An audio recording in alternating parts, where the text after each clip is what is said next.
तपस्वी तथा स्वधर्म परायण ब्राह्मणों का महात्मा। वैशंपायन जी कहते हैं, जन्मेजय, उस समय पांडु पुत्रों ने महात्मा मार्कंडेय जी से कहा, मुने, हम श्रेष्ठ ब्राह्मणों का महात्मा सुनना चाहते हैं, आप उसका वर्णन कीजिए। उनके ऐसा कहने पर महातपस्वी, महान तेजस्वी और संपूर्ण शास्त्रों के निपुण विद्वान भगवान मार्कंडेय ने इस प्रकार कहा। मार्कंडेय जी बोले, है वंशी, क्षत्रियों की वंश परंपरा को बढ़ाने वाला राजा परपुरंजन जय, जो अभी कुमार अवस्था में था, बड़ा ही सुंदर और बलवान था, एक दिन वन में हिंसक पशुओं को मारने के लिए गया। तृण और लताओं से भरे हुए उस वन में घूमते घूमते उस राजकुमार ने एक मुनि को देखा, जो काले हिंसक पशु के चर्म की ओढ़नी ओढ़े थोड़ी ही दूर पर बैठे थे। राजकुमार ने उन्हें हिंसक पशु ही समझा और उस वन में अपने बाणों से उन्हें मार डाला।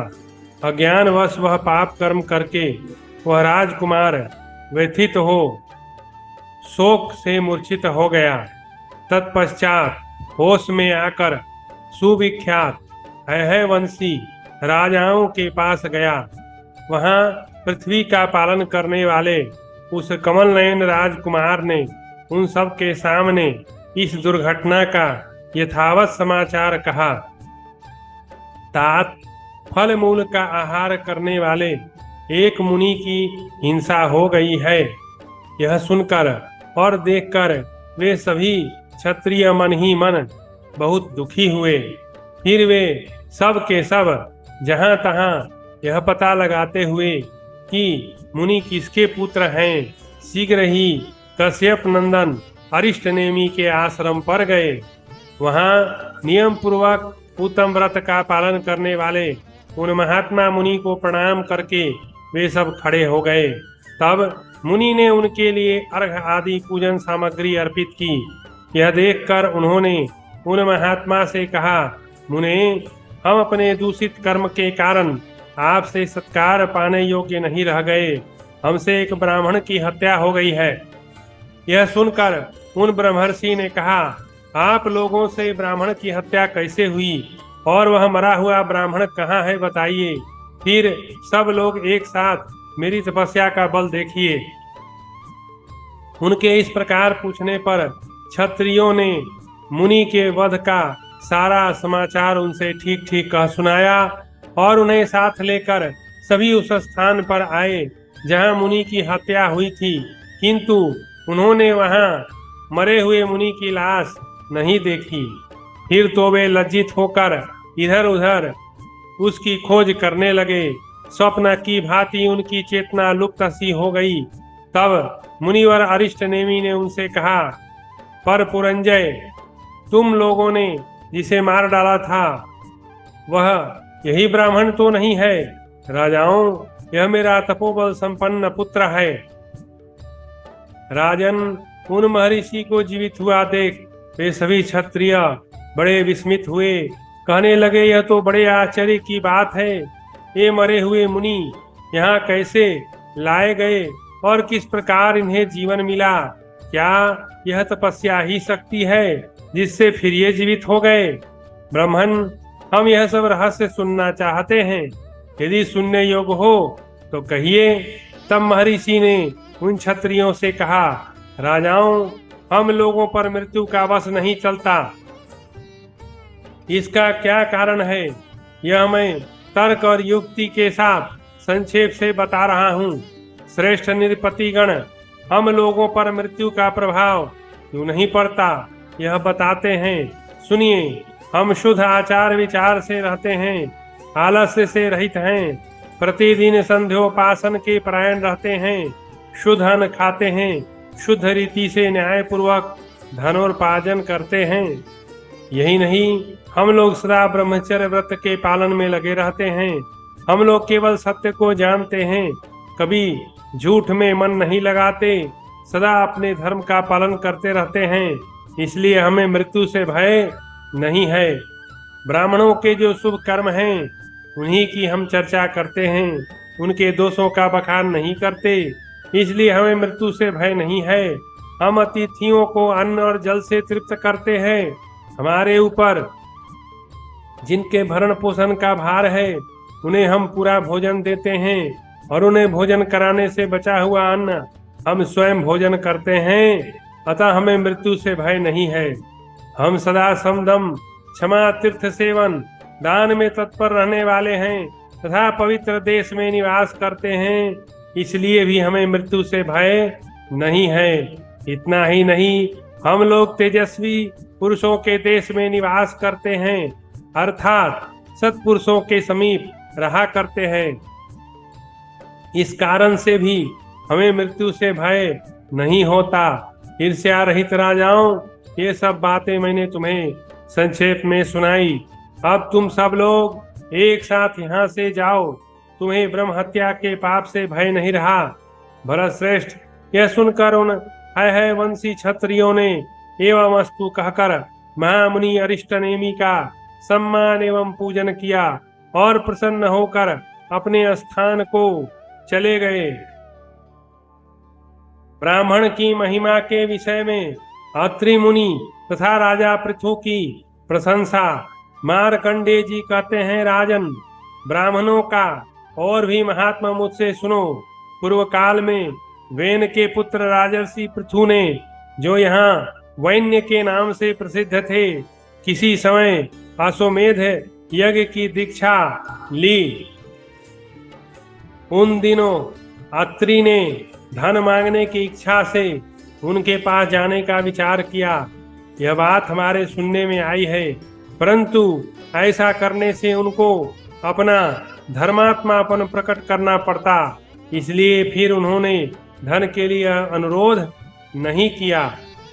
महातेजस्वी अत्रि ने मन ही मन कुछ सोच विचार कर तपस्या के लिए वन में ही जाने का निश्चय किया और अपनी धर्मपत्नी तथा पुत्र को बुलाकर इस प्रकार कहा, हम लोग वन में रहकर तप द्वारा धर्म का बहुत अधिक उपद्रव शून्य फल पा सकते हैं।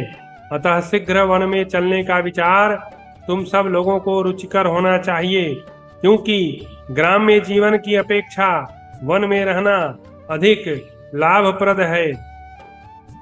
अत्रि की पत्नी भी धर्म का ही अनुसरण करने वाली थी। उसने यज्ञ याग आदि के रूप में धर्म के ही विस्तार पर दृष्टि रखकर पति को उत्तर दिया, प्राणनाथ, आप धर्मात्मा राजा वैन्य के पास जाकर अधिक धन की याचना कीजिए। वे राजर्षि इन दिनों यज्ञ कर रहे हैं, अतः इस अवसर पर यदि आप उनसे मांगेंगे तो वे आपको अधिक धन देंगे। भ्रमर से वहां से प्रचुर धन लाकर भरण पोषण करने योग्य इन पुत्रों को बांट दीजिए। फिर इच्छा अनुसार वन को चलिए। धर्मज्ञ महात्माओं ने यही परम धर्म बताया है। अत्रि बोले, महाभागे, महात्मा गौतम ने मुझसे कहा है, वेन पुत्र राजा पृथु धर्म और अर्थ के साधन में संलग्न रहते हैं। वे सत्यव्रती हैं, परंतु एक बात विचारणीय है, वहाँ उनके यज्ञ में जितने ब्राह्मण रहते हैं वे सभी मुझसे द्वेष रखते हैं। यही बात गौतम ने भी कही है, इसलिए मैं वहां जाने का विचार नहीं कर रहा हूँ। यदि मैं वहां जाकर धर्म अर्थ काम से युता कल्याणमयी वाणी भी बोलूंगा तो वे उसे धर्म और अर्थ के विपरीत बताएंगे, निरर्थक सिद्ध करेंगे। तथापि महाप्राज्ञे, मैं वहां अवश्य जाऊंगा। मुझे तुम्हारी बात ठीक जचती है। राजा पृथु मुझे बहुत सी गौएं तो देंगे ही, पर्याप्त धन भी देंगे। ऐसा कहकर महातपस्वी अत्रि मुनि शीघ्र ही राजा पृथु के यज्ञ में गए। यज्ञ मंडप में पहुंचकर उन्होंने उस राजा का मांगलिक वचनों द्वारा स्तपन किया और उनका समादर करते हुए इस प्रकार कहा। अत्रि बोले, राजन, तुम इस भूतल के सर्वप्रथम राजा हो, अतः धन्य हो, सब प्रकार के ऐश्वर्य से संपन्न हो। महर्षिगण तुम्हारी स्तुति करते हैं। तुम्हारे सिवा दूसरा कोई नरेश धर्म का ज्ञाता नहीं है। उनकी बात सुनकर महातपस्वी गौतम मुनि ने कुपित होकर कहा। गौतम बोले, अत्रे, फिर कभी ऐसी बात मुंह से न निकालना। तुम्हारी बुद्धि एकाग्र नहीं है। यहाँ हमारे प्रथम प्रजापति के रूप में साक्षात इंद्र उपस्थित हैं। राजेंद्र, तब अत्रि ने भी गौतम को उत्तर देते हुए कहा, मुने, ये पृथु ही विधाता हैं, यही प्रजापति इंद्र के समान हैं। तुम ही मोह से मोहित हो रहे हो, तुम्हें उत्तम बुद्धि नहीं प्राप्त है। गौतम बोले, मैं नहीं मोह में पड़ा हूँ, तुम ही यहाँ आकर मोहित हो रहे हो।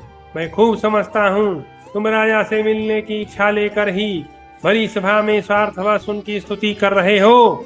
उत्तम धर्म का तुम्हें बिल्कुल ज्ञान नहीं, तुम धर्म का प्रयोजन भी नहीं समझते हो। मेरी दृष्टि में तुम मूढ़ हो, बालक हो, किसी विशेष कारण से बूढ़े बने हुए हो, अर्थात केवल अवस्था में बूढ़े हो। मुनियों के सामने खड़े होकर जब वे दोनों इस प्रकार विवाद कर रहे थे, उस समय उन्हें देखकर जिनका यज्ञ में पहले से वर्ण हो चुका था, वे ब्राह्मण पूछने लगे, ये दोनों कैसे लड़ रहे हैं? किसने इन दोनों को महाराज पृथु के यज्ञ मंडप में घुसने दिया है? ये दोनों जोर जोर से बातें करते झगड़ते यहाँ किस काम से खड़े हैं? उस समय परम धर्मात्मा एवं संपूर्ण धर्म के ज्ञाता कनाद ने सब सदस्यों को बताया कि ये दोनों किसी विषय को लेकर परस्पर विवाद कर रहे हैं और उसी के निर्णय के लिए यहाँ आए हैं। तब गौतम ने सदस्य रूप से बैठे हुए उन श्रेष्ठ मुनियों से कहा, श्रेष्ठ ब्राह्मणों, हम दोनों के प्रश्न को आप लोग सुने। अत्रि ने राजा पृथु को विधाता कहा है, इस बात को लेकर हम दोनों में महान संशय एवं विषाद और विवाद उपस्थित हो गया है। यह सुनकर वे महात्मा मुनि युक्त संशय का निवारण करने के लिए तुरंत ही धर्मज्ञ सनत कुमार जी के पास दौड़ गए। उन महातपस्वी ने उनकी सब बातें यथार्थ रूप से सुनकर उनसे यह धर्म एवं अर्थयुक्त वचन कहा।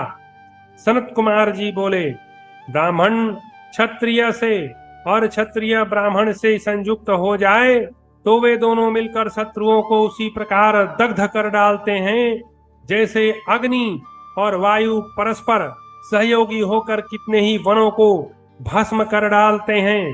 राजा धर्म रूप से विख्यात है, यही प्रजापति इंद्र, शुक्राचार्य, धाता और बृहस्पति भी हैं। जिस राजा की प्रजापति, विराट, सम्राट, क्षत्रिय, भूपति, नृपादि शब्दों द्वारा स्तुति की जाती है, उसकी पूजा कौन नहीं करेगा। पुरायोनि, प्रथम कारण, युधाजित, संग्राम विजयी, अभिया, रक्षा के लिए सर्वत्र गमन करने वाला, मुदित अर्थात प्रसन्न, भव अर्थात ईश्वर, स्वर्णवेता अर्थात स्वर्ग की प्राप्ति कराने वाला, सहजित अर्थात तत्काल विजय कराने वाला तथा बभ्रु, विष्णु, इन नामों द्वारा राजा का वर्णन किया जाता है। राजा सत्य का कारण, प्राचीन बातों को जानने वाला तथा सत्य धर्म में प्रवृत्ति कराने वाले हैं।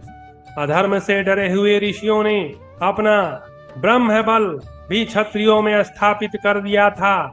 जैसे देवलोक में सूर्य अपने तेज से संपूर्ण अंधकार का नाश करता है, उसी प्रकार राजा इस पृथ्वी पर रहकर अधर्मों को सर्वथा हटा देता है।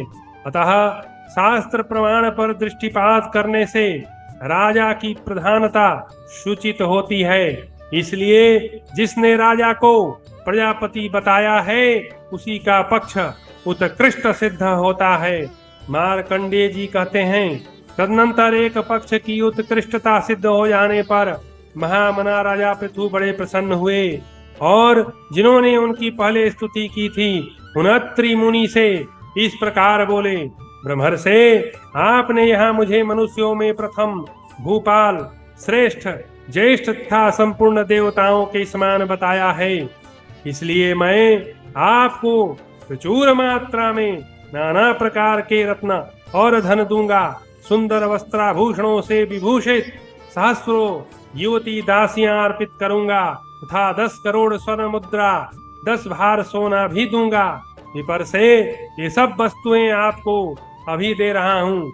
मैं समझता हूँ आप सर्वज्ञ हैं।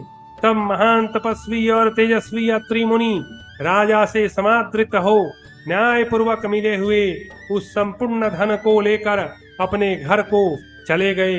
फिर मन पर संयम रखने वाले वे महामुनि पुत्रों को प्रसन्नता पूर्वक यह सारा धन बांटकर तपस्या का शुभ संकल्प मन में लेकर वन में ही चले गए। ताक्ष मुनि और सरस्वती का संवाद, अध्याय 186। मार्कंडेय जी कहते हैं, शत्रुओं की राजधानी पर विजय पाने वाले पांडुनंदन, इसी विषय में परम बुद्धिमान तार्क्ष मुनि ने सरस्वती देवी से कुछ प्रश्न किया था। उसके उत्तर में सरस्वती देवी ने जो कुछ कहा था वह तुम्हें बताता हूँ, सुनो।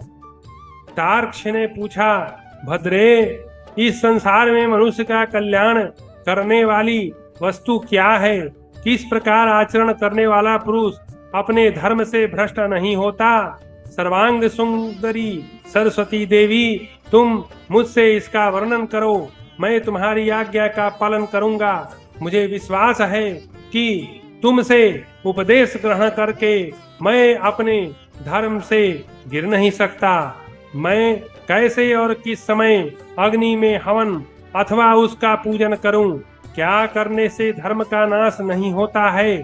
सुभगे, तुम ये सारी बातें मुझसे बताओ, जिससे मैं रजोगुण रहित होकर संपूर्ण लोकों में विचरण करूं।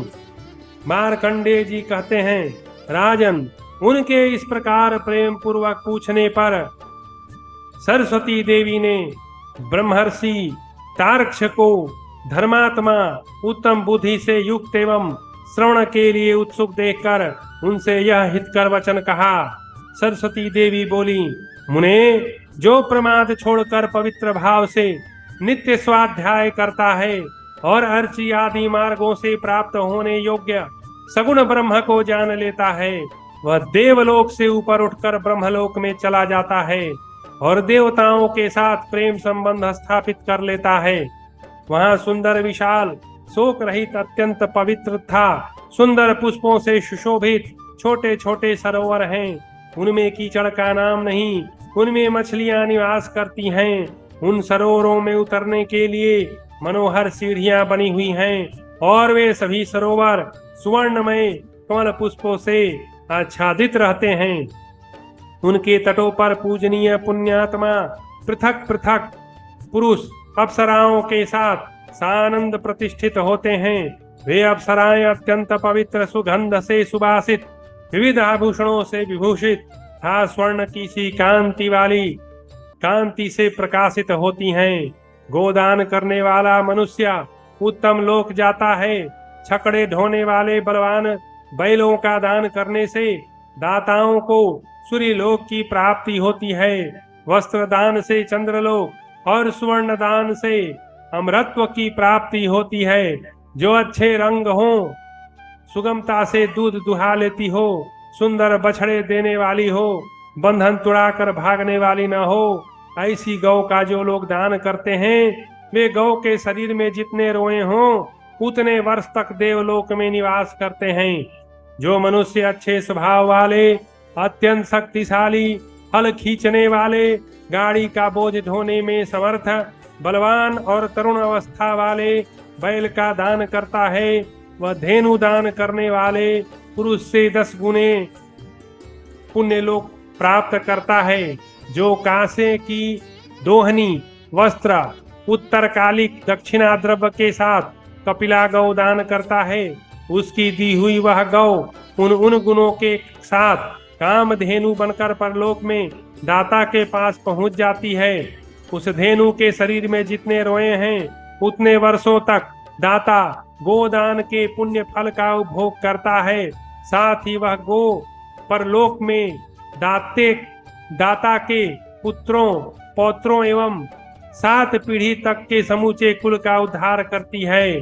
जो सोने के बने हुए सुंदर सिंह, कांस के दुग्ध पात्र, द्रव्य था ओढ़ने के वस्त्र और दक्षिणा सहित तिल की धेनु का ब्राह्मण को दान देता है, उसके लिए वसुओं के लोग सुलभ हो जाते हैं। जैसे महासागर में डूबते हुए मनुष्य को अनुकूल वायु के सहयोग से चलने वाली नाव बचा लेती है, उसी प्रकार जो अपने कर्मों द्वारा काम क्रोध आदि दानवों से घिरे हुए घोर अंधकार से परिपूर्ण नरक में गिर रहा है, उसे गोदान जनित पुण्य परलोक में उबार लेता है। जो ब्रह्म विवाह की विधि से दान करने योग्य कन्या का श्रेष्ठ वर को दान करता है, ब्राह्मण को भूदान देता है और विधि पूर्वक अन्यान वस्तुओं का दान संपन्न करता है, वह इंद्रलोक में जाता है। तार्क्ष, जो सदाचारी पुरुष संयम नियम का पालन करते हुए 7 वर्षों तक अग्नि में आहुति देता है, वह अपने सत्कर्मों द्वारा अपने साथ ही 7 पीढ़ी तक की भावी संतानों को और 7 पीढ़ी पूर्व तक के पितामहों को भी तार देता है और पवित्र कर देता है। तार्क्ष ने पूछा, मनोहर रूप वाली देवी, मैं पूछता हूँ कि अग्निहोत्र का प्राचीन नियम क्या है, यह बताओ। तुम्हारे उपदेश करने पर आज मुझे यहाँ अग्निहोत्र के प्राचीन नियम का ज्ञान हो जाए। तब सरस्वती देवी ने कहा, मुने, जो अपवित्र है, जिसके हाथ पैर नहीं धुले, जो वेद के ज्ञान से वंचित है, जिसे वेदार्थ का कोई अनुभव नहीं, ऐसे पुरुष को अग्नि में आहुति नहीं देनी चाहिए। देवता दूसरों के मनोभाव को जानने की इच्छा रखते हैं, वे पवित्रता चाहते हैं, अतः श्रद्धाहीन मनुष्य के दिए हुए हविष्य को ग्रहण नहीं करते हैं। वेद मंत्रों का ज्ञान न रखने वाले पुरुष को देवताओं के लिए हविष्य प्रदान करने के कार्य में नियुक्त न करें, क्योंकि वैसा मनुष्य जो हवन करता है वह व्यर्थ जाता है। तार्क्ष, अक्षोत्रिय पुरुष को वेद में अपूर्व कुलशील से अपरिचित कहा गया है, अतः वैसा पुरुष अग्निहोत्र का अधिकारी नहीं है। जो तप से कृष्ण हो, सत्य व्रत का पालन करते हुए प्रतिदिन श्रद्धा पूर्वक हवन करते हैं और हवन से बचे हुए अन्न का भोजन करते हैं, वे पवित्र सुगंध से भरे हुए गौओं के लोक में जाते हैं और वहां परम सत्य परमात्मा का दर्शन करते हैं। तार्क्ष ने पूछा, सुंदर रूप वाली सौभाग्यशालिनी देवी, तुम आत्मस्वरूपा हो तथा परलोक के विषय में एवं कर्म फल के विचार में प्रविष्टा कोई अत्यंत उत्कृष्ट बुद्धि हो। प्रज्ञा देवी भी तुम ही हो। तुम्ही को इन दोनों रूपों में जानकर मैं तुमसे पूछता हूँ, बताओ वास्तव में तुम क्या हो। सरस्वती देवी बोली, मुने, मैं विद्या रूपा सरस्वती हूँ और श्रेष्ठ ब्राह्मणों के अग्निहोत्र से यहाँ तुम्हारे संशय का निवारण करने के लिए आई हूँ। तुम श्रद्धालु हो, तुम्हारा सानिध्य पाकर ही मैंने यहाँ ये पूर्वोक्त सत्य बातें यथार्थ रूप से बताई हैं, क्योंकि आंतरिक श्रद्धा भाव से ही मेरी स्थिति है। तार्क्ष ने पूछा, सुभगे, तुम्हारी जैसी दूसरी कोई नारी नहीं है। तुम साक्षात लक्ष्मी जी की भांति अत्यंत प्रकाशमान दिखाई देती हो। तुम्हारा यह परम कांतिमान स्वरूप अत्यंत दिव्य है, साथ ही तुम दिव्य प्रज्ञा भी धारण करती हो। इसका क्या कारण है? सरस्वती बोली, नरश्रेष्ठ विद्वान यज्ञिक लोग यज्ञों में जो श्रेष्ठ कार्य करते हैं अथवा श्रेष्ठ वस्तुओं का संकलन करते हैं, उन्हीं से मेरी पुष्टि तथा तुष्टि होती है और विप्रवर उन्हीं से मैं रूपवती होती हूँ। विद्वान उन यज्ञों में जो समिधा, श्रुवा आदि वृक्ष से उत्पन्न होने वाली वस्तुएं, स्वर्ण आदि तेजस वस्तुएं तथा ब्रीहि आदि पार्थिव वस्तुएं उपयोग में लाई जाती हैं, उन्हीं के द्वारा दिव्य रूप तथा प्रज्ञा से संपन्न मेरे स्वरूप की पुष्टि होती है। यह बात तुम अच्छी तरह समझ लो। तार्क्ष ने पूछा, देवी, जिसे परम कल्याण स्वरूप मानते हुए मुनिजन अत्यंत विश्वास पूर्वक इंद्रियों आदि का निग्रह करते हैं तथा जिस परम मोक्ष स्वरूप में धीर पुरुष प्रवेश करते हैं, उस शोक रहित परम मोक्ष पद का वर्णन करो। क्योंकि जिस परम मोक्ष पद को सांख्य योगी और कर्म योगी जानते हैं, उस सनातन मोक्ष तत्व को मैं नहीं जानता। सरस्वती देवी बोली, स्वाध्याय रूप योग में लगे हुए तथा तप को ही धन मानने वाले योगी व्रत पुण्य और योग के साधनों से जिस प्रख्यात परात्पर एवं पुरातन पद को पाकर शोक रहित तथा मुक्त हो जाते हैं, वही सनातन ब्रह्म पद है। वेद वेत्ता उसी परम पद का आश्रय लेते हैं। उस पर ब्रह्म में ब्रह्मांड रूपी एक विशाल बेत का वृक्ष है, जो भोग स्थान रूपी अनंत शाखाओं से युक्त तथा शब्द आदि विषय रूपी पवित्र सुगंध से संपन्न है। उस ब्रह्मांड रूपी वृक्ष का मूल अविद्या है। उस अविद्या रूपी मूल से भोग वासनामयी निरंतर बहने वाली अनंत नदियां उत्पन्न होती हैं।